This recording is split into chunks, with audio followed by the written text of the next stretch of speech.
Chapainawabganj new market সংলগ্ন নিত্যপণ্যের বাজারটি স্থানান্তর করার উদ্যোগ নিয়েছে পৌরসভা কর্তৃপক্ষ। নিউ মার্কেট থেকে প্রায় 1.5 কিলোমিটার দূরে নতুন করে এটি নির্মাণ করা হচ্ছে। তবে ব্যবসায়ীরা বলছেন, নতুন বাজারে গেলে ক্ষতির মুখে পড়তে হবে তাদের। কোনো অবস্থাতেই নিউ মার্কেট বাজার ছেড়ে যাবেন না তারা। এ নিয়ে মুখোমুখি অবস্থানে পৌর কর্তৃপক্ষ ও ব্যবসায়ীরা। বিস্তারিত চাঁপাইনবাবগঞ্জ প্রতিনিধি মোহাম্মদ নাদিম হোসেনের পাঠানো তথ্য ছবিতে একটি ডেস্ক রিপোর্টে। 1977 সালে নিউ মার্কেটের পাশেই গড়ে ওঠে মাছ মাংস সহ নিত্য পণ্যের বাজার। সম্প্রতি এই বাজারটি স্থানান্তরের উদ্যোগ নেয় পৌরসভা কর্তৃপক্ষ। তবে এতে বাদ সাধে ব্যবসায়ীরা বলছেন, শহরের প্রাণকেন্দ্রের এই নিত্য পণ্যের বাজার স্থানান্তর করা হলে ব্যবসায়িকভাবে ক্ষতিগ্রস্ত হবেন তারা। কারণ এখানে একই বাজারে মাছ মাংস সহ সংসারের সব নিত্য পণ্য কেনার সুযোগ পান ক্রেতারা। কিন্তু যেখানে বাজারটি স্থানান্তর করা হচ্ছে সেটি নিউ মার্কেট থেকে প্রায় 1.5 কিলোমিটার দূরে। ক্রেতাদের সেখানে যেতে সময় ও অর্থ দুটিই খরচ হবে। বাজারটি স্থানান্তর না করতে ব্যবসায়ীদের পক্ষ থেকে গত 25শে মে হাইকোর্টে রিট দায়ের করা হয়েছে। চাকরিজীবী, আইনজীবী সবাই বাজার করে এবং রাত্রি 12টা পর্যন্ত বাজার হয়। এই বাজারটা যদি অন্যত্র স্থানান্তর করা হয়, ক্রেতার জন্য সংকট প্রকট হবে, আমাদের বিক্রেতারও একটু সম্মুখীন হবে সংকটের। এক ছাদের নিচে সমস্ত পণ্য বাজারে পাওয়া যায় এই মার্কেটে। আমরা আইনে আসাতে বাধ্য হব যদি তারা যোগাযোগ না করে।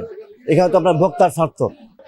স্কুল কলেজে বাচ্চাকে রাখতে এসে আমাদের এখানে মাছ নিয়ে যায়, মানে আরো অন্যান্য যা হোক কাজে এসে এই মাছটা কিনে সংগ্রহ করে নিয়ে যায়। এটা বাড়তি মানুষকে আর খরচ করে যেতে হয় না। এখান থেকে যদি বাজার অন্য জায়গায় যায় তো মাছ কেনার জন্য আলাদাভাবে পয়সা খরচ করে যাওয়া লাগে, 20 টাকা 30 টাকা 50 টাকা। একদিন এখন তো একটা রিক্সাতে উঠলে 40 টাকা 50 টাকা ভাড়া লাগে। আর এখানে আমরা ক্রেতা মিলে সব মিলে একটা একাকার অবস্থা। মানে এখানে আসলে আমরা স্বচ্ছন্দ বোধ, ওখানে আমরা আতঙ্কিত ভাবে দিন কাটাতে হবে। আমরা বিশাল অনুরোধ যে এই জায়গাতে বাজার থাকালে আমাদের সুব্যবস্থা হয়, মসজিদে এই জায়গা তৈরি করার লেগে আল্লাহ রহমত হয়। ওপরে মার্কেট করে দিবে তারা, আপনাকে নিচে থাকার ব্যবস্থা করে দিবে। এই জন্য আমাদের বিশেষ অনুরোধ সকলে ক্রেতারকে বুঝবো, যারা ক্রেতা নিবে খরিদ্দার তারা, আমরা যারা ব্যবসায়ী তারা বলে এই যে মার্কেটগুলো যেগুলো আছে এই মার্কেটগুলো মরুভূমি হয়ে পড়ে থাকবে। প্রায় 47 বছর ধরে আছে আমরা এখানে করে কাজ করে খাওয়া বা বেচাকেনা করে খাওয়া অভ্যস্ত হয়ে গেছি। আমাদের ভোক্তা যারা আছে তারা রাত্রের অন্ধকার রাত্রি 9টায় 10টায় এসে নির্বিঘ্নে বাজার করে কেনাকাটা করে চলে যায়। ওখানে গেলে ওখানে সন্ত্রাসের আখড়া, ওখানে জায়গা না একটা, ওখানে জনবসতি নাই, ওখানে ছিনতাইকারী আখড়া, ওখানে কি করে আমার কিনা বেচা কিনা হবে। টানা 7মবারের মতো বেস্ট টিস্যু পেপার ব্র্যান্ড হিসেবে স্বীকৃতি পেয়েছে বসুন্ধরা টিস্যু। ক্রেতারা বলছেন, হঠাৎ করে নিত্য পণ্যের বাজার দূরে কোথাও স্থানান্তর করলে ভোগান্তির মধ্যে পড়তে হবে তাদের। কারণ নিউ মার্কেট থেকে বাজার করে তারা এতদিনে অভ্যস্ত হয়ে উঠেছেন।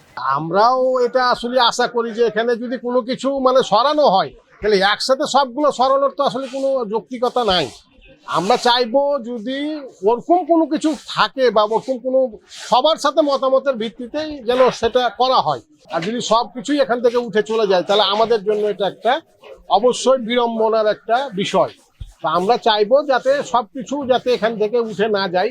পৌর কর্তৃপক্ষ জানিয়েছে, শহরের ফায়ার সার্ভিস মোড় এলাকায় নতুন করে নির্মাণ করা হচ্ছে নিত্য পণ্যের বাজার, যেখানে 127টি দোকান থাকবে।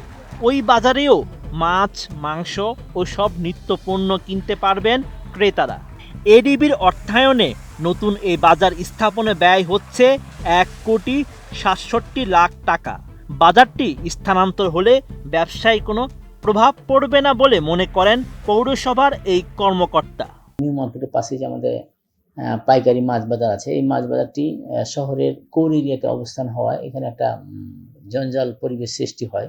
তো এইটা নিরসনের উদ্দেশ্যেই পৌরসভার উদ্যোগে এডিপির আওতায় স্পেশাল ফান্ডের মাধ্যমে আমাদের পানি ট্যাঙ্কির মাঠ হুজরাপুরে একটা মানে পাইকারি মাছ বাজারে করা হয়েছে। মূল ফোকাস আমাদের পাইকারি মাছ বাজার স্থানান্তর করা। তাতে যদি আরও বাড়তি কিছু স্পেস থাকে বা দোকানের সংস্থান থাকে, সেই ক্ষেত্রে অন্য সবজি বা অন্য কিছু ব্যবস্থা করার পরিকল্পনা আছে। প্রচলিত পদ্ধতি চেঞ্জ করে নতুন একটা পদ্ধতি অবলম্বনের সময় সবাই একটু আশঙ্কা প্রকাশ করে, তো আমরা সবাই আশাবাদী যথেষ্ট ভালো সুযোগ সুবিধা থাকবে এবং সবাই উপকৃত হবে, ব্যবসায়ীরা উপকৃত হবে। তবে ব্যবসায়ীরা যেহেতু আইনের আশ্রয় নিয়েছেন, বিষয়টি আদালতের মাধ্যমেই নিষ্পত্তি হোক এমন কথা বলেছেন ব্যবসায়ী ও পৌর কর্তৃপক্ষ। Desk report, ATN news.